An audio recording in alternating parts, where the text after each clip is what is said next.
PlayStation 4 feels like a modern piece of electronics. Just watch. Despite all the talk about social features and GDDR5 RAM, the most immediately impressive aspect of using the PlayStation 4 is how quickly and seamlessly it jumps between applications, the dashboard, and various online functionality. Mid-game and want to broadcast your gameplay to the internet? That takes about 20 seconds to set up. Or maybe you want to take your game portable via remote play. A similarly speedy process. Let's start with the operating system. The OS is optimized around simplifying the complex nature of the PlayStation 4. Everything on the main screen is based on your most recently used apps, both games and other software, with the exception of what's new showing your social feed first and foremost. If you start downloading an app, it automatically populates as a new square in the main content area. If you play a disc-based game, it starts installing and leaves a permanent square in the same area. We're more than a little worried that said main area will become a bit messy as more and more apps and games are left in the main area, and the library doesn't help to keep things organized. Hopefully, somebody at Sony will figure things out and issue a patch down the line that hopefully clean things up. The initial load of a disc-based game, even after installation, can be punishingly long. We're talking more than a minute. After that load, jumping in and out of said game is instant. Should you load up Hulu or Netflix or some other application, the game suspends. You can even leave any game suspended while powering down the console in standby mode, leaving your console ready for remote downloads, overnight patches, and other stuff. Beware though, standby mode isn't dissimilar to leaving a computer running, and shutting down the PS4 without going through the proper software channels can feel a little bit technical. The console restarts next time in safe mode, and all of it feels a little bit janky and not very user-friendly. Above the main content area, a cross-media bar-esque line of sub-apps awaits your commands. Notifications, the friends list, party chat, etc. It's a nuts and bolts section of the dashboard, and it functions quickly and efficiently. There are some minor organizational issues. Downloads in the notifications section, but all in all, the whole OS is far more organized and logical than the PlayStation 3's messy cross-media bar. That share button is no joke. From within any game, you tap the button and you're quickly able to upload a video to Facebook or start broadcasting live to Twitch and Ustream. We're talking quickly, within 30 or so seconds depending on how much metadata you want to fill out. Viewing streams or video clips is just as easy in Live from PlayStation, the application that enables viewing friends' live streams. Those clips are also all over the many social plugins found all over the PlayStation 4's interface, from your What's New feed to the overview section below each individual application. There's no missing the share functionality on PlayStation 4, and there's never been a more accessible way to begin game broadcasting. Whether or not it's for you is another question altogether, though shy guys can always choose to leave the interactive elements out by opting out pre-broadcast. The PlayStation Store is the most organized we've ever seen it. Everything is handled via the left rail, and applications are easily found as well as games. You can find free-to-play stuff, you can find AAA stuff, you can find movies, and you can find it all relatively easily. There's a rich content screen that populates with various options for download or streaming or trials, depending on whether you're checking out games or films or television. And it's really a dramatic improvement from what we saw on the PlayStation 3 and even on the Vita. Though Sony's promised a dramatically improved network experience on the PlayStation 4, we've yet to thoroughly experience it given that we've only had the console for a few days and we've only had the post-day one update patch for a single 24 hours. Despite us not being able to test the network, the one major improvement that's already there is the fact that parties operate on a system level and you can jump from game to game with 8 players and even have multiple lobbies.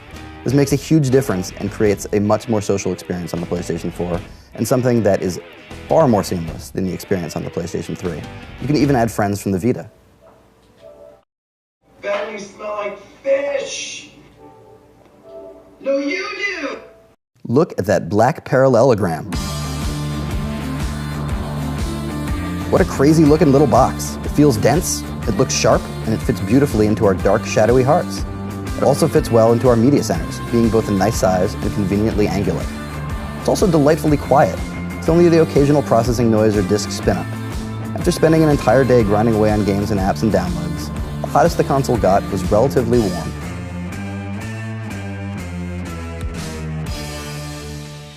The PlayStation 4's look is distinct either stood up or laid flat. Even if you don't have the extra sold separately stand for the base, PlayStation 4 stands by itself vertically pretty well. The only other physical standout on the PlayStation 4 is a light bar that runs from the back to the front, indicating whether the console is on with a blue light, in standby mode with an amber light, or off with no light. The DualShock 4 is by far the best DualShock Sony's ever made. It's got much improved triggers from the DualShock 3. It's got clickier, shorter face buttons. It has an excellent D-pad that feels a little bit squishy and a little bit organic as a result. And it's got improved thumbsticks that still aren't perfect. The biggest addition to the DualShock 4 is the brand new touchpad in the middle. It supports multi-touch, and it feels great. It's really responsive, it's clickable, and it works in-game flawlessly. It's something that you can incorporate into your gameplay very quickly. In Killzone Shadowfall, it's incorporated very well and gives an excellent demonstration, quickly being used to navigate an in-game robot. The speaker doesn't add much and sounds a little cheap. In Knack, it occasionally activates to show that you've collected various artifacts, and in other games, some sounds on screen are replicated by the controller speaker, but otherwise, we haven't found any meaningful addition to gameplay. The start and select buttons have been swapped out in place of an options button, which is essentially the same as a start button, and a share button, which brings up all of your broadcasting. The light bar out back is a little bright and indicates where you are and which player you are, and it can be a little obnoxious while you're playing a game in the dark. It's otherwise a pretty okay feature, but doesn't really change a lot in terms of the way that you actually interact with games. Overall, the fit and finish of the DualShock 4 is a dramatic improvement from the DualShock 3. It's comfortable, it works really well in games, and feels like a really easy addition to our living room. Of course, the most important aspect of the PlayStation 4 is how well it plays games and what games are actually there. Of the handful that we've played of the launch lineup, there are some big standouts in Killzone Shadowfall, Assassin's Creed 4 Black Flag, and Battlefield 4, as well as the PlayStation Network title Resogun.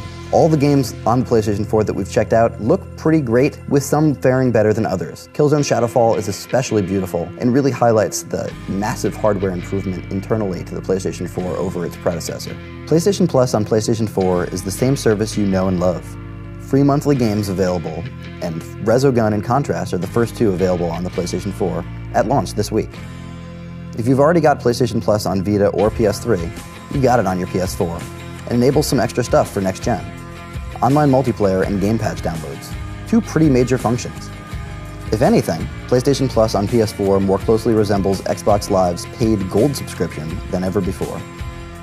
The PlayStation app is available for download now on both iOS and Android. We've paired ours with the PlayStation 4, and we've used it as a second screen to control the console, but beyond that, it doesn't do that much else. Sure, you can queue games and buy them remotely, and that's pretty helpful, but otherwise, it really doesn't do too much. Hopefully Sony will add in more along the line, and connecting it isn't too difficult, but right now it's just pretty underwhelming. Not many titles currently support the second screen, but the one aspect Sony's emphasized most is remote purchases. It certainly works, queuing games for download remotely on our standby mode PS4, but it's pretty far from exciting.